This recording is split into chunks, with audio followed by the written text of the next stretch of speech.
Hello, and welcome to day three? Yeah, day three of the Sprigs and Kindling Writing Retreat 2025. Uh, this is the GMing campaigns and other plots, uh, sort of a section where I get to talk about what it is like to GM CFB games. And because there is a lot of CFB games already. Even the ones in I'm counting the ones in development still. They exist and people are playing them.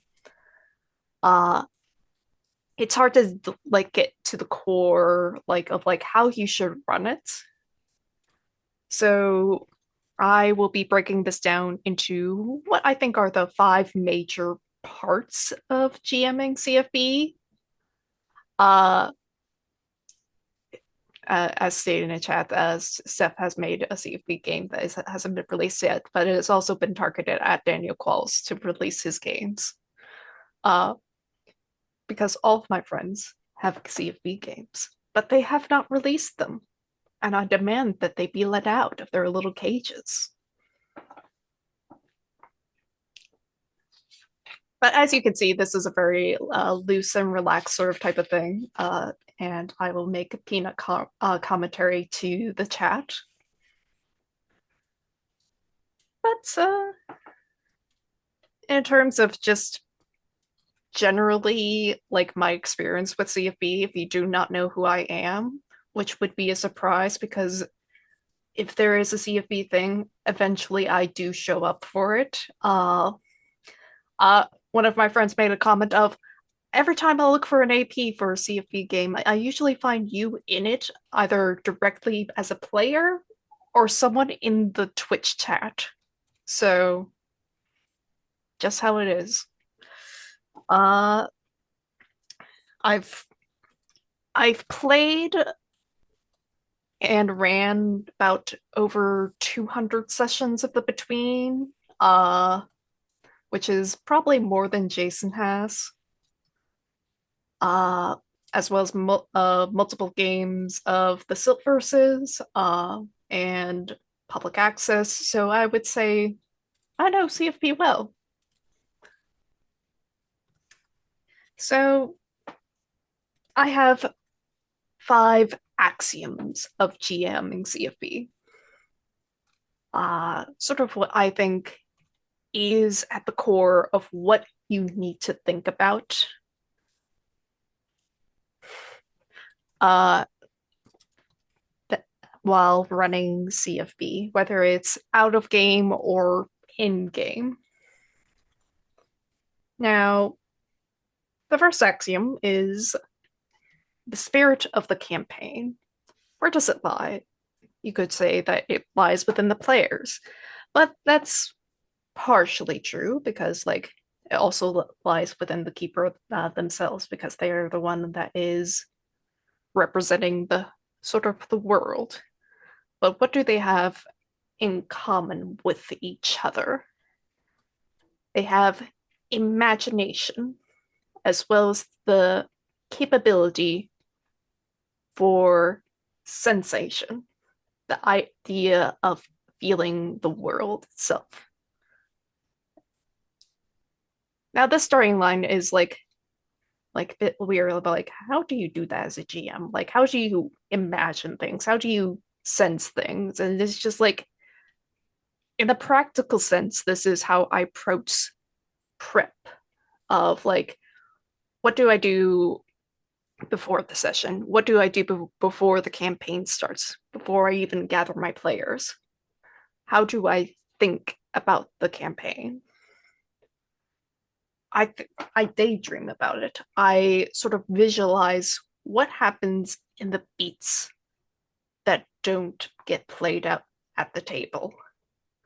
What would an interview look like with these characters? What would we talk about? What sorts of things could happen?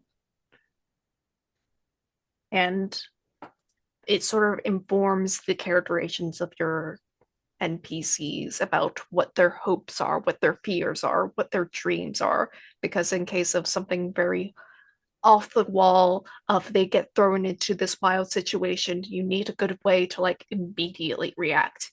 And if you know that they really love their pet dog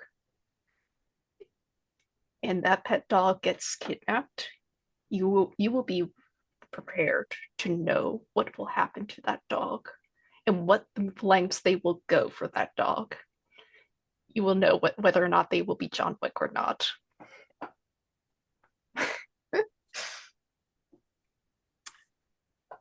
And on the other hand, sensation is what drives your locations. How you get into the sort of meaty grime of what each location looks like, because as you're daydreaming, you're sort of thinking about what you see, what you hear, what you touch, what you smell, what you taste, because sometimes it's a decent prospect to figure out like what the floor tastes like, because you never know what players may be wanting their characters to lick, because regardless of what you think they will do 10 times more than you think they are.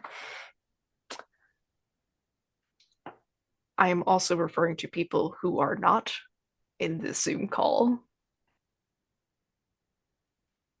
because I only play with menaces and I love them. Yes.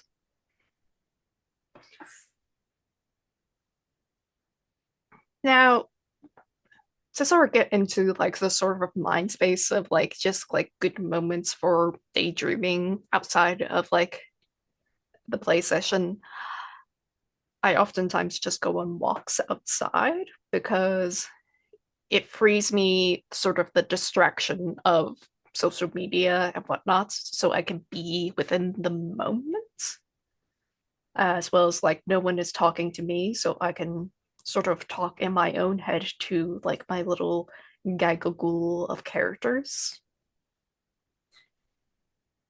Now, I promise that this sort of video is not going to be controversial, and sort of like it can be applied to like any CFB game.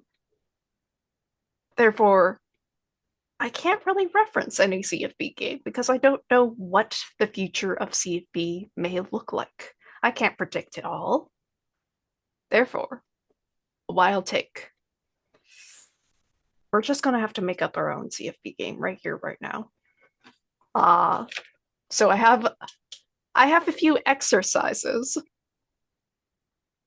about how to make a CFB game, because we don't need to get into the nitty gritty of like mechanics or anything of that nature. We just need to have common language to talk about it. Therefore, one of the tools I like to use during my own tables is a procedure called Stars and Wishes. Session one of this game has just happened. We had a incredible play. And well, frankly, all the notes that we really have about it is just what the cat says, and it's very, very generic. It could have been written better. But we have this game that's about a fantastical land where the PCs are a group of adventurers trying to save their land from war. The aim of the players is to be heroes and save people while exploring their own motivations to do so. The game is optimistic, even though characters may be lost during the course of play. And there's discussions around war and violence that would be common, but we should focus around like a PG 13T rating, like it is in a lot of Final Fantasy games. With that knowledge, what do we think could be a star where a group of players may have played in this game? What sort of things would they highlight? What would be important to them? Like of just like, oh, so and so player did this really cool action, or like have a very good flashback already, or what have you. I am going to take a pause the recording for about 10 minutes while we think about these things, or even discuss them if folks shall want. But it'll be an instant for those who are watching the recording. We have come up with a few things for viewers. There's a few that like sort of standout stars and wishes here.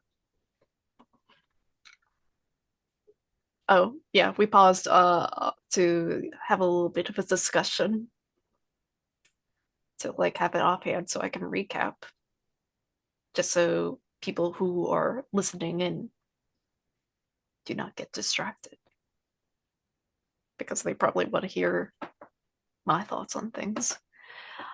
But God, y'all came up with really good ideas.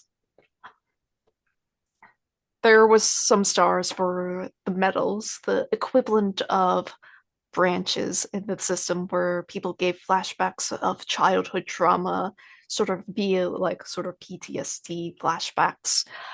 Uh, there was a lot of paint the scenes sort of orchestrated to building up the lore of the world, both on an immediate like level of like the sort of specific harm that the war is having on the landscape, but also at an even greater sort of expansive like level of like how is the political ramifications between sort of nations are going out.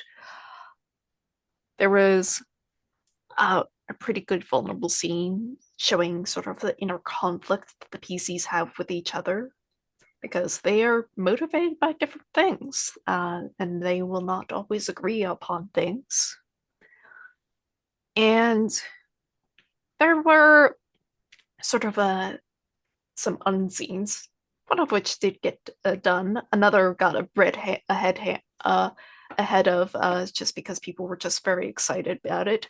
There was an unseen where it was talking about how the locals were building this sort of weapon of mass destruction and justifying their brutality versus how it actually got used in practice.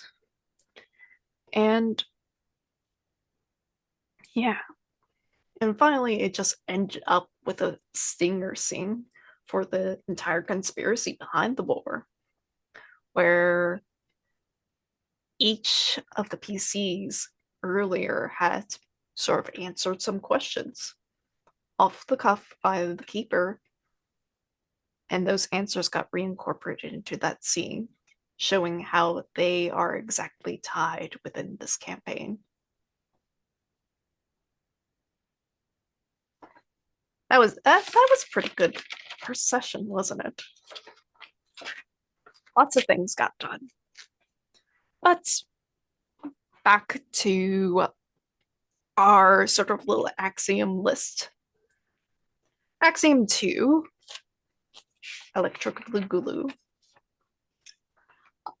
Earnest connection is earnest expression is what forms connections. A certain vulnerability is found within CFB games because they ask us to answer questions truthfully. Like you're not gonna get anything if you're just gonna be like throw out a quip or something every time you get asked a question, whether it's both as a keeper or as on a player level, because you are building out these worlds. You are building out the theories behind like the sort of pseudo mysteries, yeah, if it is a mystery, or exploring like a dungeon crawl, or even sort of exploring in a moment between character and character.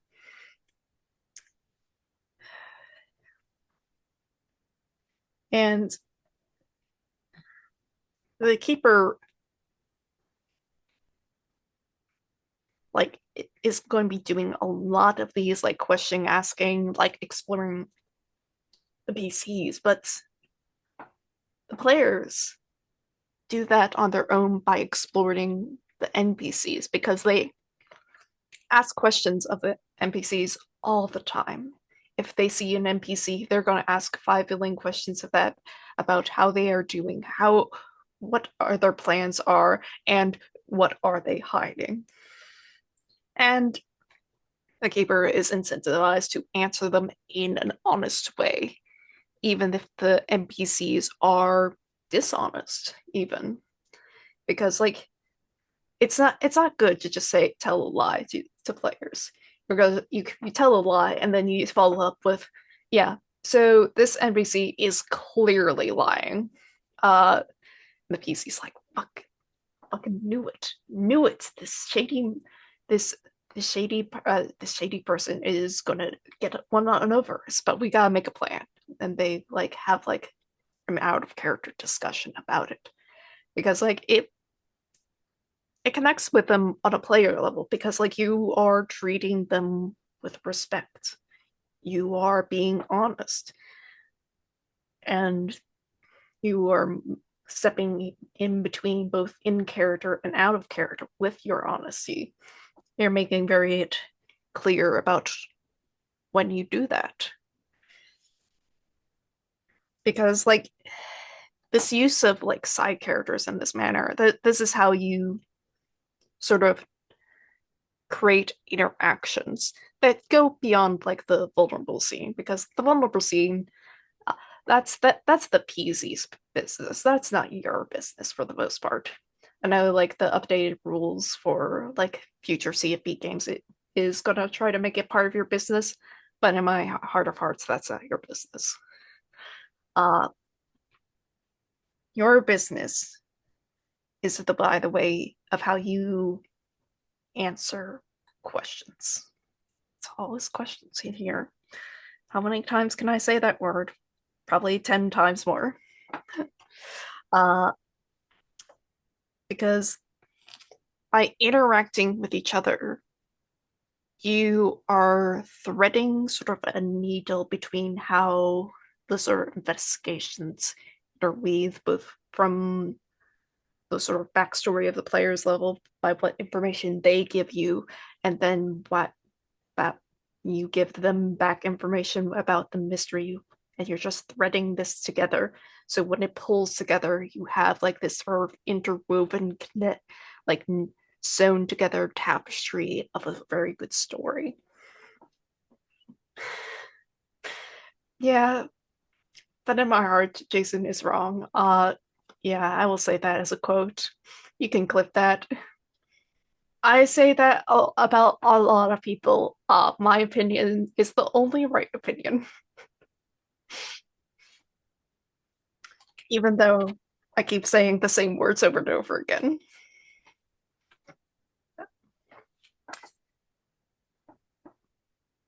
But yeah, what sort of exercise would I will get canceled for more reasonable things rather than things that the government is trying to cancel me from.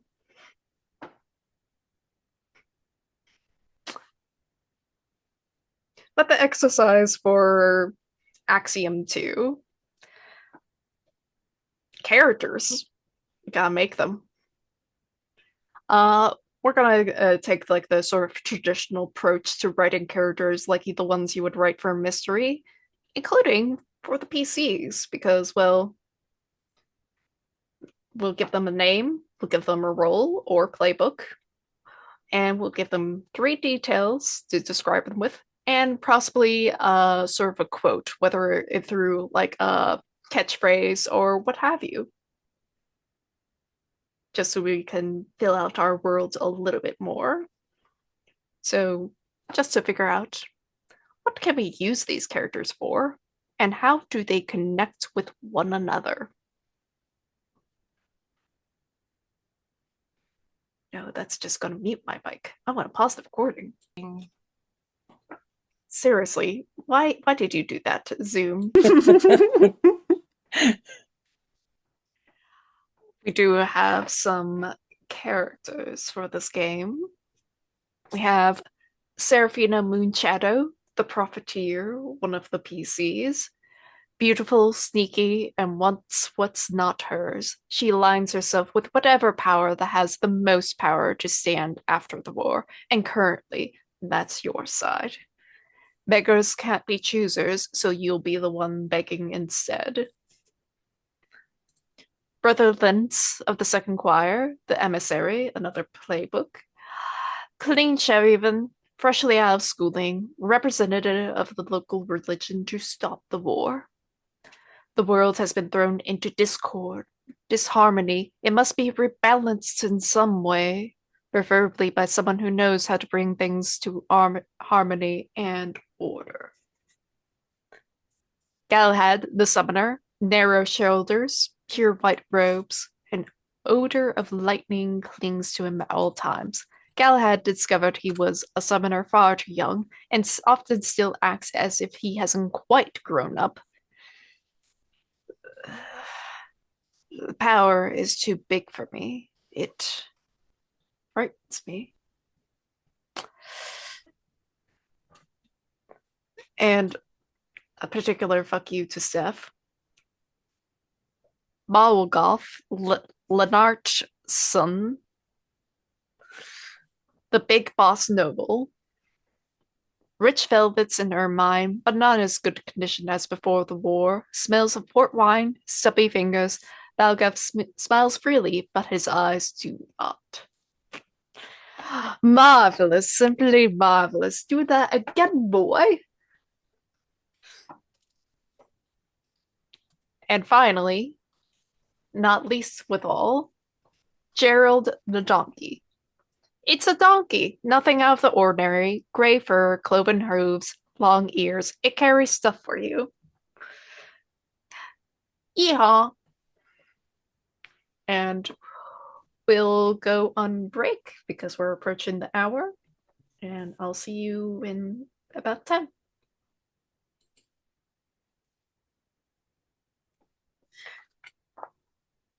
I did cut off where technically how these characters are interconnected. Most of them are PCs, uh, but they are technically all interconnected via a job, and they're sort of political compasses form up the playbooks, each one representing a different motivation for why they want to be doing this.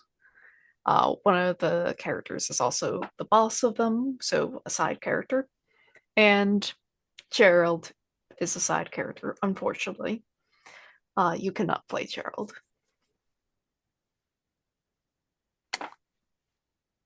But because Gerald is actually kind of goes into Axiom 3 a little bit, because, well, curiosity is uh, what drives the mystery.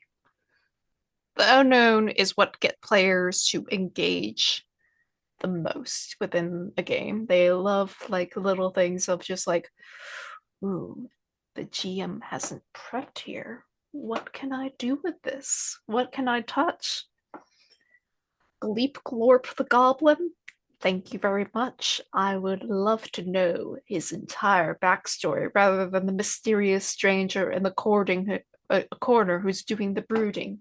Because, well, the latter is a trope well defined we've all seen before, but Gleepglorp represents the infinite possibility because nothing defines Gleepglorp until you say so.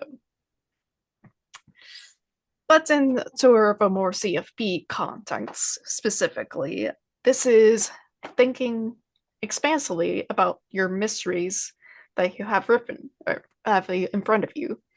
There's a bunch of text that has a bunch of things defined already. And it's just like, okay, they can go here, they can talk to this NPC there. Like, that's all good and dandy. But how do they connect together? What is the sinew? Because you have to make the sinew. You have a bunch of muscles, and they can't do anything without the sinew. Uh,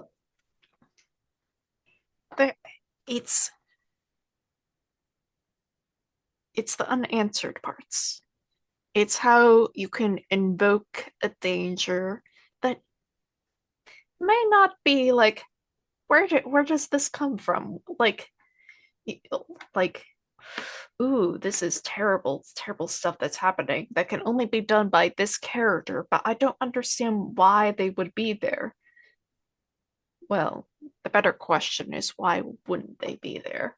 Because anyone can be anywhere. And it's sort of like an underutilized tool is you can put NPCs from other mysteries into other ones.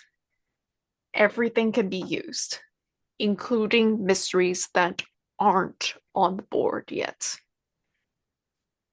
If, say, a mystery starts out with a character is already dead, you can foreshadow that by having them show up alive before that mystery happens, and then just sort of like be like, oh, there's this character. Yeah, you know a little bit about meta wise about this character. You know that they're dead, and you get curious as to why they aren't currently dead. What's going on with that? It makes them entice them, it draws them in.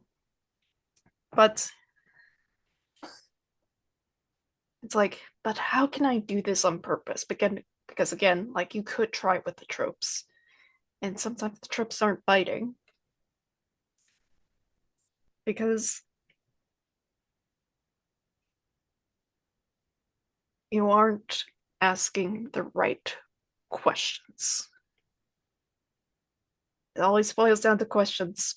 You can't escape them. You always like thinking about them. It consumes me. I am mad with this. We have a we have a we have a list of NPCs and PCs, but currently they seem very well defined. They in rudimentary ways. Not like really anything that would drive these PCs to seek out stuff without like just being like, oh, this is my archetype. We're going to explore what sorts of questions are associated with these characters. What would get them excited to engage or be engaged with by via the PCs? Because like again, a donkey, well and good, but how in the world can you use a donkey in a mystery? We're gonna take a little 10-minute break to see if we can figure that one out. Fuck. We did have some questions that we came up pretty easily enough. And once again, the sort of the Gleep Glorp sort of goblin situation came up because I myself forgot that donkeys do not have cloven hooves.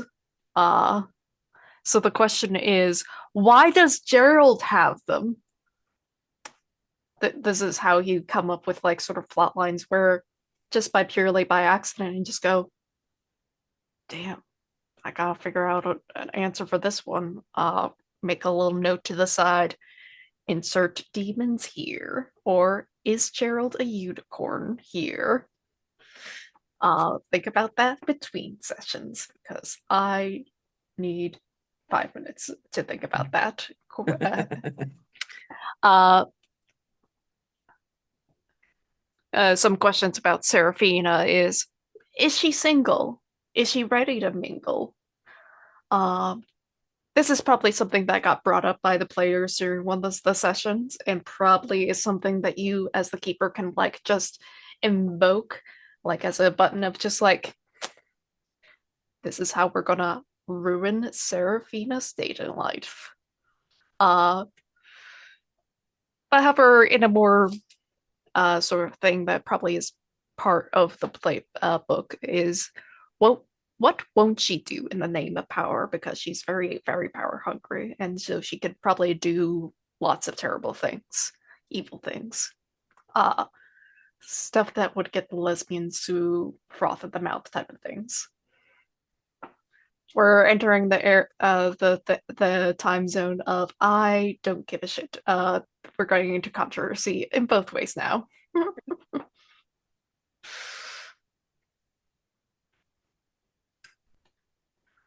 uh, in terms of Brother Lynn's, how can you create a world in which two things can safely coexist? Because like he's all about balance and maintaining the world.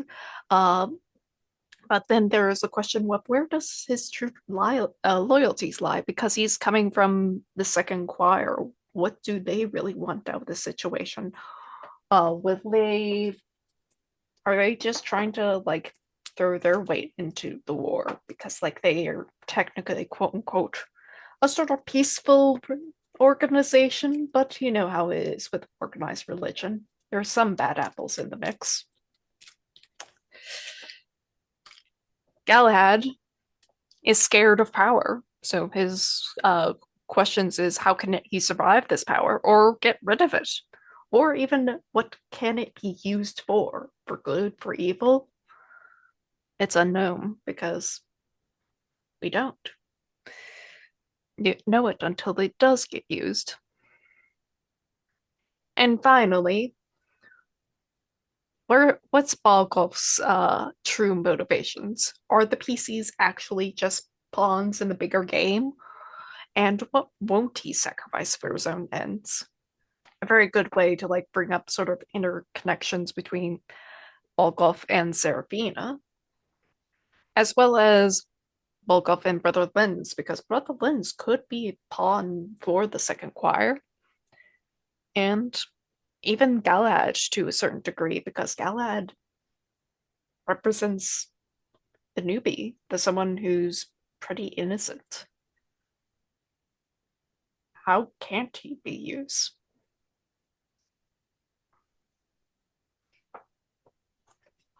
Now we're in the section where I ran out of time, so we're improv now.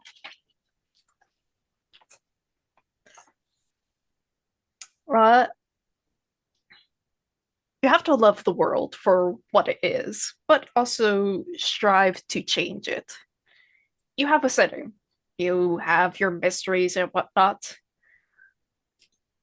By the love of God, just be excited about it because there's so much out in the world and it's everything's useful. Every single detail is a possibility. And like, if you are not excited by it, your players can and will tell, and they will like feed upon you because they will try to insert their own excitement into it because like they want to be excited, but they need you to be excited. It is a mutually beneficial relationship. You're pulling each other up out of the muck of the real world into the excitement of the fantastical. Even if it's horrifying, disturbing, and disgusting in some ways, maybe even more so than the real world. It's imagination is sensation. It is it is only as real as you make it.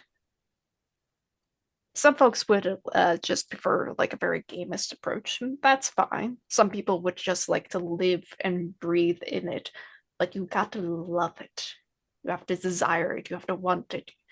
You have to it has to consume you on some level because like that's how you complete campaigns.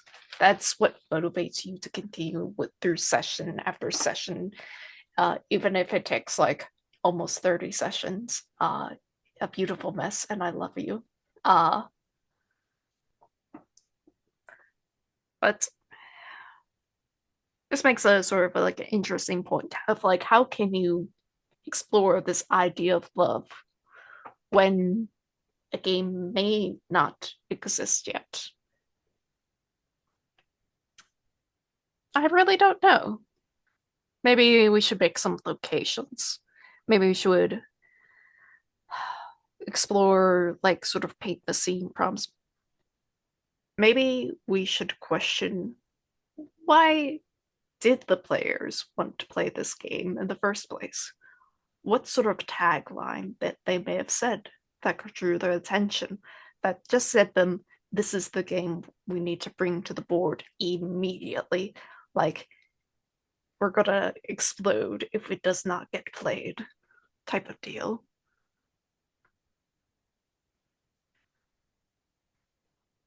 But we'll take about 10 minutes or so.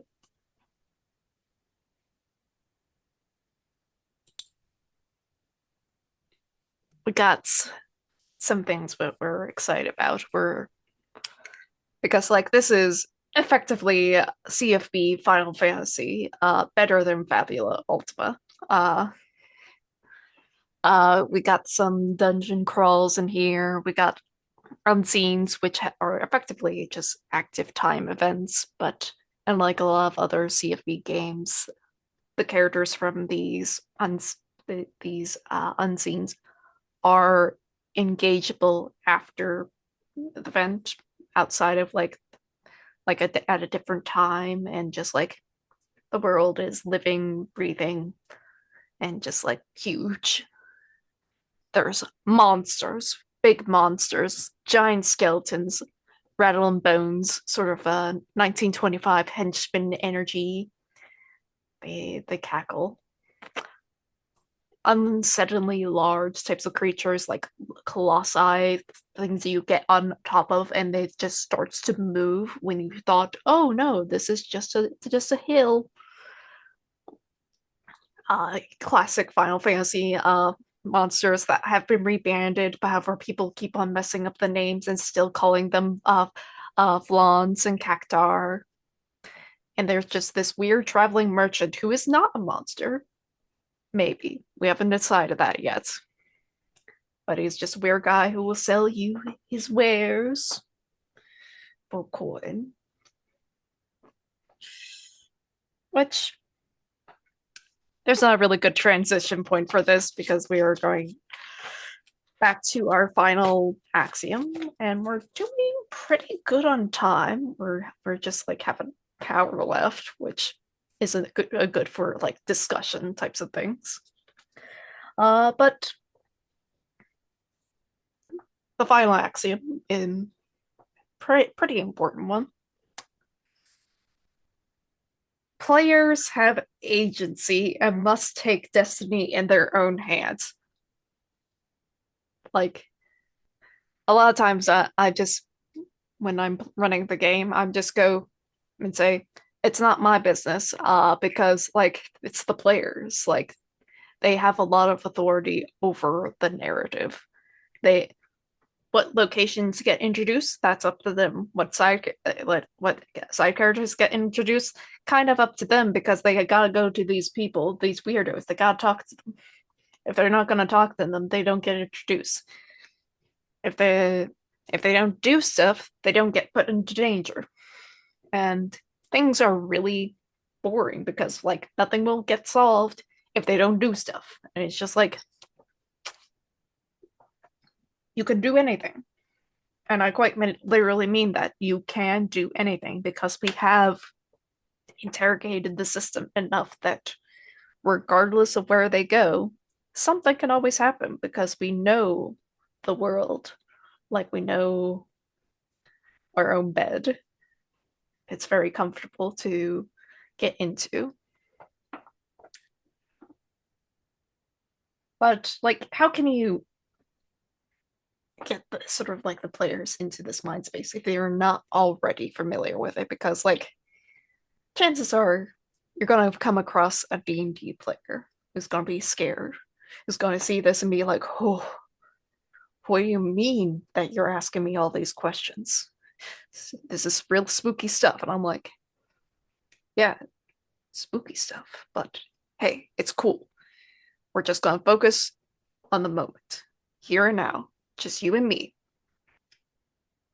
I'm gonna ask you a question.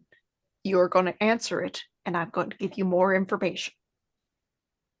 It doesn't matter if you think it's going to be wrong, it's impossible. You will always be correct unless there is something else that says you're wrong, because I will not tell you you're wrong. Uh, Sometimes players like will just throw like a bunch of chicanery, and like I will be like, okay, I gotta take this seriously because I gotta prove them right because they aren't wrong, even if it's silly. I've had I've seen joke characters thrown at me. I've seen lots of things thrown at me. I've seen serious characters who become joke characters who become serious characters. In a very convoluted sense. But again, earnest expression forms connection. These these axioms interlocked with one another, trying to like form about the opinion of CFB, because once you get these things under your belt, it helps you engage with CFB regardless of how familiar you are with the genre. Like, I've run the Silk Verses, and I know I've seen 3 episodes of the podcast. I'm not gonna watch anymore. I'm not gonna listen to it anymore because it's too scary for me. They play too many spooky noises. I'm sorry. But I can make that world feel real because there is material that gives me like a very good bone structure, gives me the muscle, but I know the sinew because I interrogate the setting. I I express it in a genuine way. I get I find out what questions that exist within it and I ask them. And by doing this, the players feel as though they have agency to do anything they want within the world. They will throw the most batshit wild things at me, but I feel confident because, like, this is my version of it, and no one can tell me any way different. And that's how the keeper has agency within the game, because the rules do not rule them. The keeper makes the rules work for them, the players make the rules work for them, and the table defines the rules. I don't have a final exercise, but because like I don't know what else to do with that because like we're not going to be playing this game because it technically doesn't exist truly, but it kind of exists in our head a little bit. Therefore, we can ask questions about it.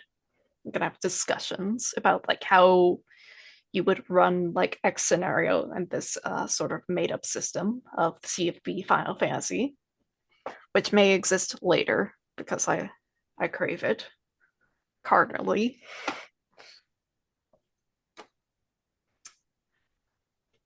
But yeah, that's GMing CFB in a very, very weird sort of axiom way. You got to see the monkeys. Any questions or complaints? I mean, I feel like Stars and Wishes would be a good way to wrap it up, right? Yeah, that'd be very good to wrap up. Stars and wishes. Things that you liked, things that I could have explained better. Um, peanut commentary, if you will. Yeah, I thought this was really cool. I liked all of the exercises. I liked the amount of participation that there was. Um, I think it was a little tough to sometimes find the connective tissue between all the ideas you were putting out there, but Mm-hmm. it got through eventually. Mm-hmm. Uh, but that's about it, really. Like, I think it was really good. it's interesting because you're teaching in a way that's not telling, right? You're Mhm. giving people the opportunity to make those neural pathways themselves, Mhm. which is a very cool way of doing that. Yeah, I definitely gotta give a star for y'all for putting up with my shenanigans, especially since like the latter half was like a little bit off the cuff because damn, what a week.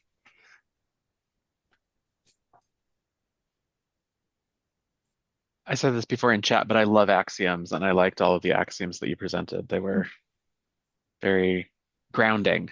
Mhm. They felt real in CFB. They felt like real CFB axioms.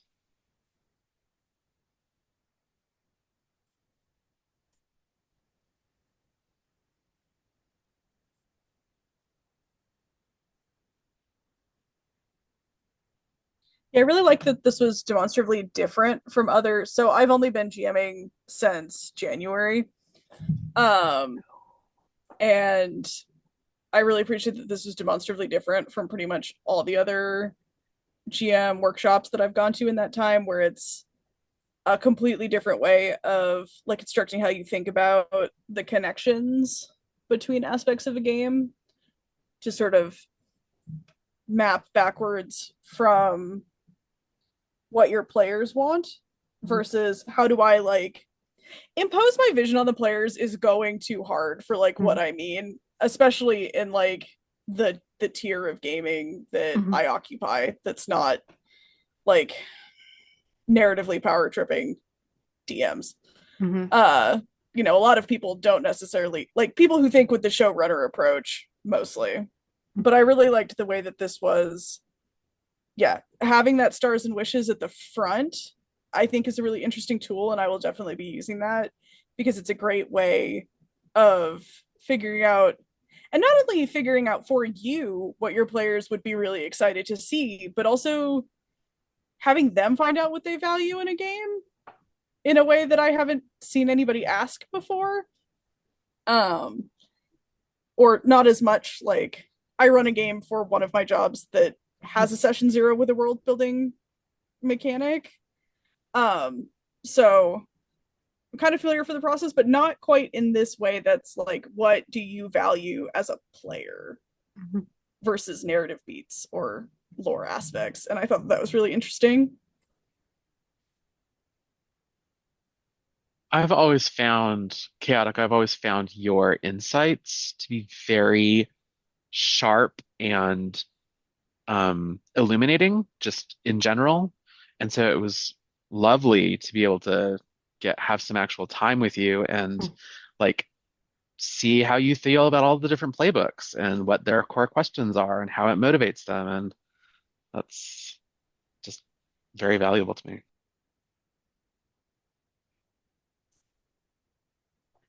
Erin has having a little bit of a lie down currently, so may not be able to speak currently. However, just uh yeah, I've just run these games a lot and I know what I value in GMing is different than what Jason values in GMing. So like this is sort of the reason why I wanted to have this workshop is to just provide a different perspective with someone who's just as experienced with the system.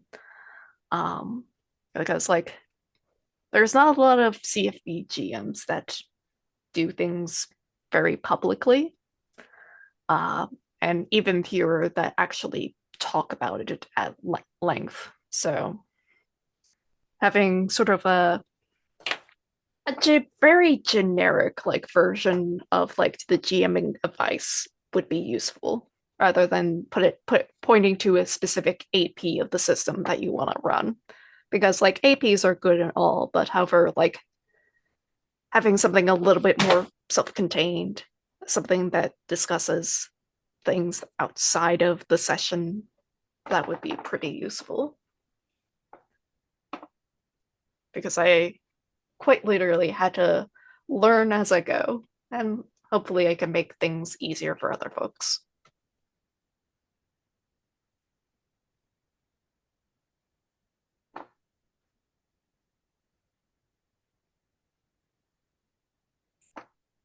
If there's no any comments for the recording, I will shall end the recording.